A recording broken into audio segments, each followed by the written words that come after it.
Pour moi, les deux gros enjeux, alors il y en a un qui reste, qui dure depuis maintenant quelques années sur l'intelligence collective et la capacité à communiquer, à s'adapter à d'autres personnes qui viennent peut-être d'autres secteurs, parce que l'aspect très mondialisé fait qu'on est obligé de croiser des personnes très différentes, de domaines très différents, et donc il faut être capable de travailler ensemble et de co-construire. Et l'autre enjeu qui est lié à l'actualité, c'est avec le développement des nouvelles technologies,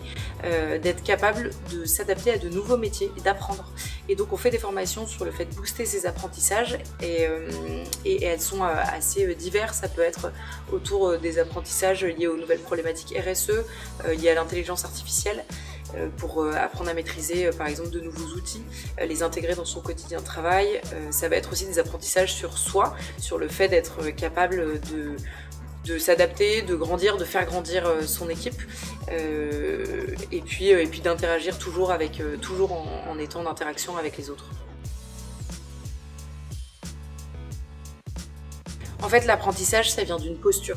C'est-à-dire que si on est extrêmement sûr de soi et qu'on imagine qu'on sait déjà tout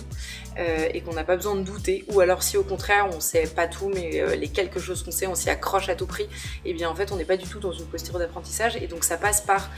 des moments qui ne sont pas très agréables, notamment des moments de doute, et ça c'est vraiment une posture qui se travaille, et nous on intervient en entreprise et on fait travailler les personnes là-dessus pour aussi leur faire lâcher prise sur certaines croyances qu'elles peuvent avoir ou sur des données sur lesquelles elles s'accrochent, et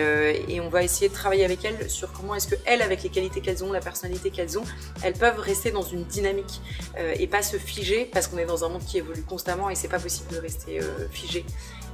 Voilà, pour soi et pour le reste de son équipe. C'est toujours, on travaille sur la personne dans un cercle avec d'autres personnes, en communication avec les autres, en rebond avec les autres en permanence. Oui, ça va être quelles sont mes qualités à moi et comment est-ce que je peux les mettre en fait au service de mon entreprise ou au service des autres. On tient vraiment à ce que ça soit du développement collectif. Donc ça passe par soi, ça passe par une remise en question, mais c'est aussi au service du collectif et au service de la mission de l'entreprise,